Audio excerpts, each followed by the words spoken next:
Hello, welcome to this episode of the UnNoticed Entrepreneur. Should I say Guten Tag? Today, we're going to meet Tim Ringel, who's a German entrepreneur who's currently in Canada, and he's the CEO of a company called Meet the People that serves large companies like Ford and Moët Hennessy. And he's built a company from nothing to over 500 people in less than a year. Tim, welcome to the show. Thank you, Jim. Thank you for having me. It's my pleasure because you're a serial entrepreneur. We're going to talk about programmatic advertising. We're going to talk about how you've managed to build multiple businesses yourself and how you're helping people to use programmatic advertising for their own brand. So, Tim, introduce yourself as CEO of Meet the People, and let's talk about, how you're helping your clients and yourselves to get noticed. Absolutely. Again, thank you, Jim, for having me. So, as you said, my name is Tim Ringel. I was born in Germany, built my first business there when I was 21 years old. I was lucky enough to sell it after 12 years. That brought me to Paris, where I ran another business and built it. And after selling that, I went to New York, and that's now 6 years ago. So I live in New York with my family, and I'm building businesses. I'm a serial entrepreneur. This is the fifth business I'm building in the advertising space.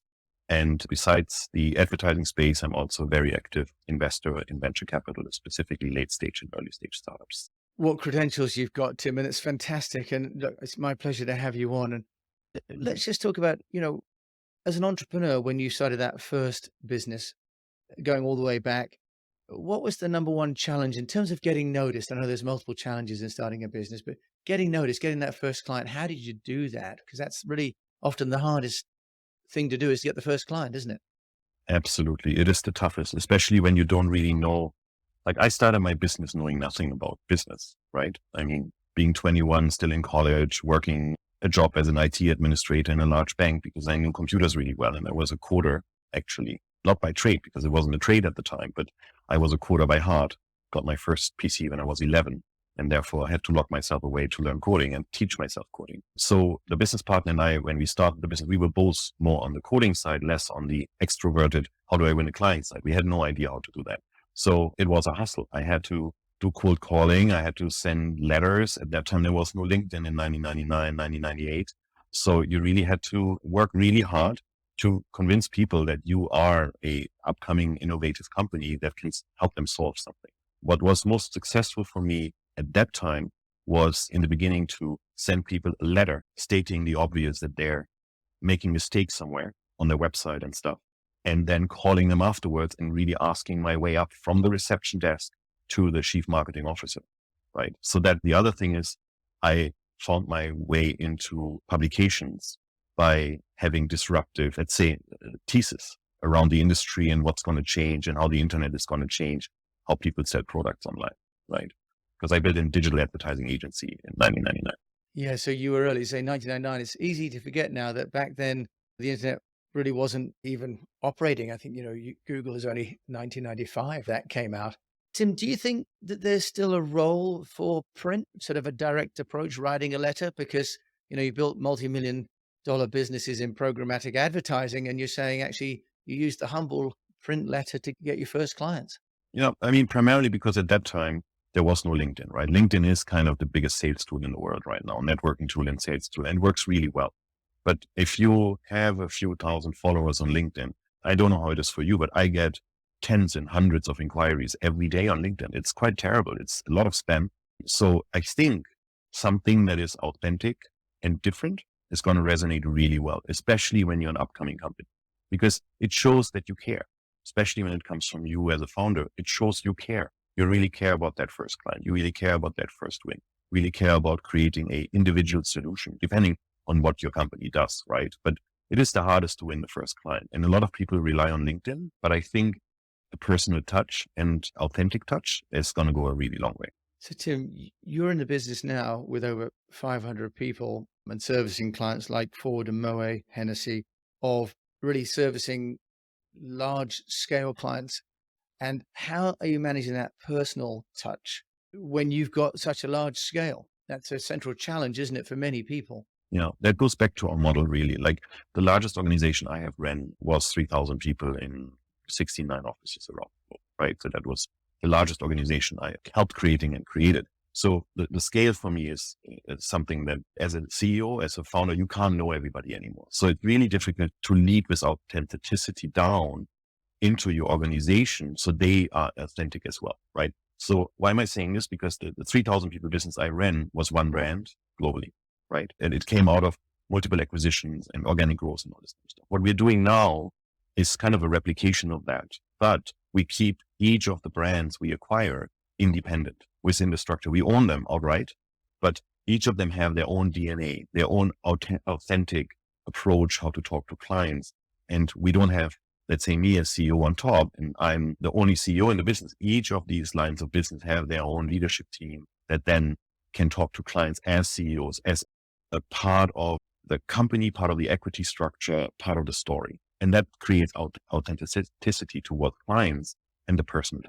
Okay, so is it the case that you think that when you get to a certain scale, it's almost impossible to keep personal authenticity, that you need to keep breaking it down into these almost smaller units so it can still Yes. be human Yes. centric, people centric?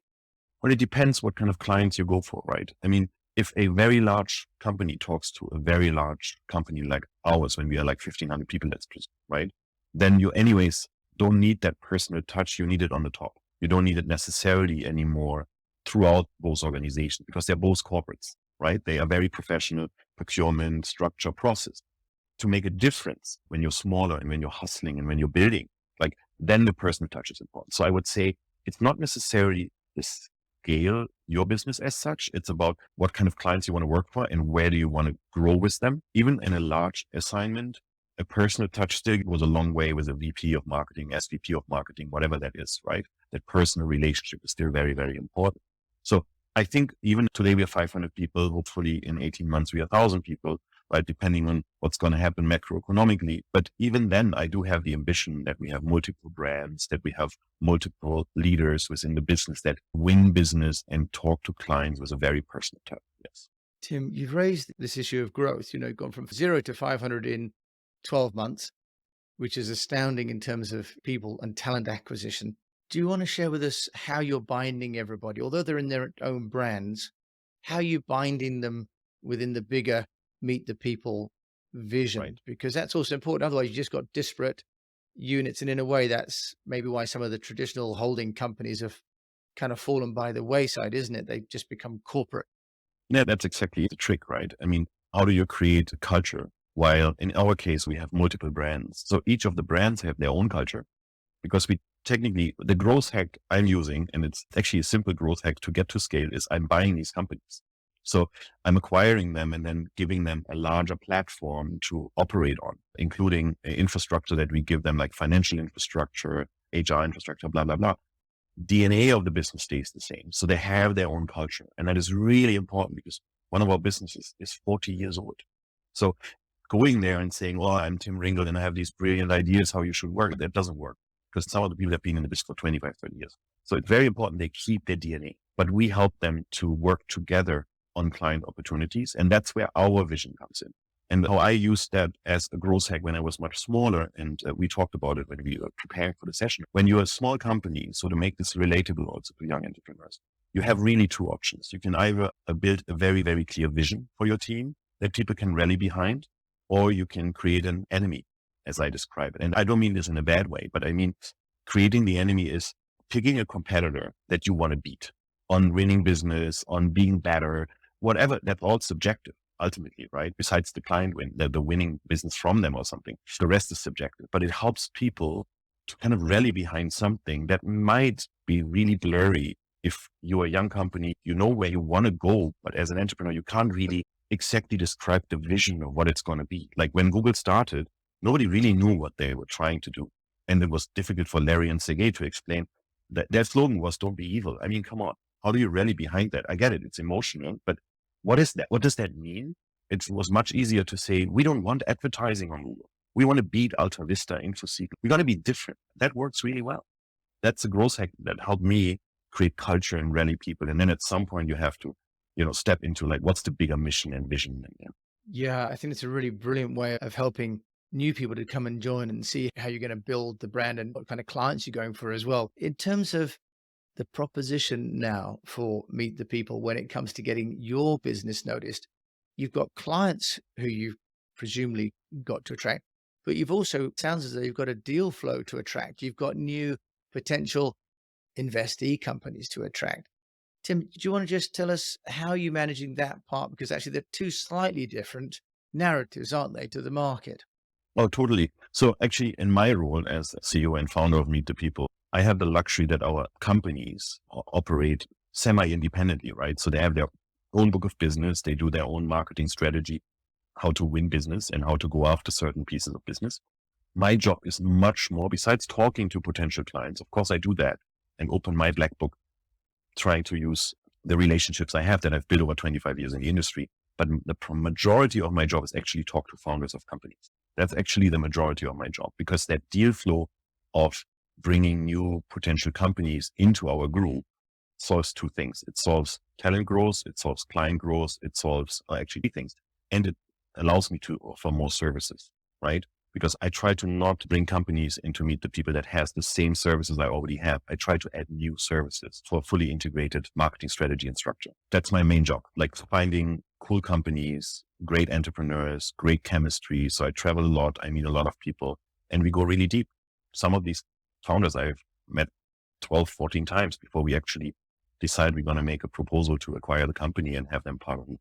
Right. So that's a different role altogether than the one that traditionally entrepreneurs play when they're building. Is yours is actually bringing in talent. What about, Tim, in terms of the investment? You've mentioned about Meet the People is buying companies. That's right. In the role that you've got, you presumably also got investment in the company. So can you maybe just share a little bit about the investor relations work and how you communicate the mission that you've got? Because saying we're going to defeat this company is probably not what the VC or the investor wants to hear, right? They're like, yeah, that's fine, but who do you want to be? Not who do you not want to be? How are you managing that one, Tim? So this is a very good question, Jim, because I always describe it like this when I talk to startups, no matter which industry. Like everybody needs money. Everybody needs capital when you build a business. So again, my advice as a serial entrepreneur is, if you don't need capital, that's the best business you can build, because it's going to be 100% yours. You have full control. You don't have to report to anyone but yourself. It also means you're pretty much alone and isolated from the world. But if you need capital, there's really three different sources of capital. Let's say four different sources of capital. One is business angel capital, very emotional money, network related, very emotional, small tickets that ideally give you strategic advantage. They're great advisors. They're seasoned entrepreneurs who help you to get, I would say, the MVP into market, the minimum viable product into market, right? So these people are very emotional. They invest not into only the idea. They don't invest into a great business plan. They invest into the entrepreneur, right? So that money comes with a lot of managing emotions and managing relationships.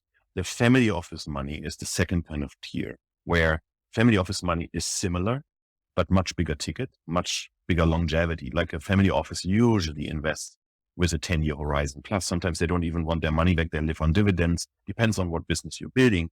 And these are professional structures, but the person you ultimately talk to is the patriarch, right? The person who is ideally, and that's still, their return expectations are not 100x. They want sustainable business models that support entrepreneurs at scale, but that's not the first kind of capital you raise. The third bucket is really venture capital. And here it's all about the story, right? It's in early stage, it's smaller tickets, let's say $500,000. And then in later stage, it can be hundreds of millions of dollars. Venture capital has an expectation of your vision needs to allow 100x. And that's why they buy into the entrepreneur combined with the vision. So venture capital really only works for certain business models that can actually return 100x. So you have to have a moonshot vision that can really disrupt an industry so much, or create a new product that can offer this return, because private equity money is deployed. No fund deploys it into 5 companies. They deploy to 20, 30 companies, and they know the fail ratio is 90%. And 3 companies have to make the entire return, right? And therefore, if they don't offer 100x, they're never going to make their return on investment / their MOIC. And then the last bucket, and then I'm going to shut up about it, is private equity money. It's very different. They all look the same in terms of the cash looks the same, but it tastes and smells different because the expectations are different. Private equity money does not necessarily care so much about the vision.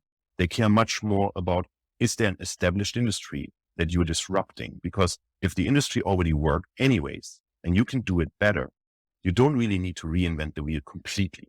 It's not you're creating a new category. you're basically disrupting an industry where the vision is a little less important than the financial potential return. And private equity does not expect 100x. They expect a 4 or 5x, but therefore you have to be positive on EBITDA. So Right. VC, you don't need to be positive on EBITDA. It's like, how do you get to Mars, right? And a private equity would say like, well, let's build that rocket ship. Instead of going to Mars, let's do the infrastructure instead, right? Very different expectations on returns. So in our case, I raised capital from private equity because I know that a service business with intangible assets, and that sounds very clinical, but this is people. I don't have machines. I have people, walking assets, as we say, right? That is not 100x return business. That's the reality. I hope that explains it a little. Yeah. So the messaging, and so from a communications point of view, the investor relations pitch is very Totally. different as well. Tim, you're a programmatic advertising whiz expert. We've just got a couple of minutes left. So I will ask you just like, what would be a top tip you'd give for people, for unnoticed entrepreneurs about programmatic advertising? Because the view is that it's getting harder and harder on Facebook to buy ads that succeed, LinkedIn. What would you give some advice from your, There's two most important pieces from my perspective. Like everybody has a tendency wanting to be on social, but social is difficult organically because the feed is, very, very algorithmic, as you know, and difficult to beat, especially on the new platforms, TikTok and all. Million views doesn't get you any sales. It's super weird. So I would focus on the organic channels first. Like my thesis always is, if you can't make it work on search, aka Google, on an ROI that you need for your business, for your MVP to be successful, you will never make it on social, because the social ROI is always worse than the search ROI. Why? Because search has intent data, social has network data, social data, right? So it's different when you create a completely new product category that nobody looks for. I presume 90% of these businesses out there, somebody's looking for that product you're building or you're creating, or the service you're creating. So if you can't acquire traffic through organic search or paid search, and you can do this with paid search, you can do with $100 a day or even a month, right? You have to just educate yourself. So if you can't make the ROI work on search, you're never going to make it work on social, on display and video on YouTube or any other channel. So do search first and do it really well. That's number one. The second one is, don't try to acquire your customer twice. Start immediately with a loyalty program, especially when you're consumer facing, when you're D2C, direct to consumer, right? Otherwise, you're going to pay ransom to the big tech platforms every time you want to reacquire that customer, even though you already know that customer, they already purchased something. So combination of search first and loyalty or rewards or something that allows you to communicate with the existing consumers, again, to reactivate them through promotions, email marketing, whatever are free channels technically. So that's very important. If you can't get that right, I always tell the startups, don't come to me with a social strategy until you have nailed that. If you have nailed that, social is the next scale channel. Wonderful. So search, and then once you found people, keep them loyal. So Tim, if there's a number one tip, notwithstanding what you just said about the technical stuff, if there's a number one tip, as an entrepreneur, what would you say the number one piece of advice you'd give to other people who want to get noticed, to unnoticed entrepreneurs? What would you say really has worked for you most of all? Well, number one is be yourself, in terms of like, if you have to change who you are, you're not going to enjoy the journey. Like you have to be yourself. The second one is, it's on you. It's on nobody else. Like saying, oh, they didn't do this and this didn't, it's your fault. You are the founder. You are the entrepreneur. If you don't work hard, if you don't do it yourself in the beginning, nobody's going to do it. Right. And I have learned, and I didn't value that early on, that network authenticity, helping people is how you build relationships and how your network is going to work. Right. Not burning bridges for the sake of making your point. Like these are basic behavioral things that help becoming more successful, because you're going to meet people again. You can meet them 3-4 times in your life, and they're going to come back for more when your business is bigger or when you start another business. So everybody says that. What I don't like is when people say like, follow your passion. Yes, it's technically true, but it doesn't mean it's easy because you love it, right? Like it's a hustle.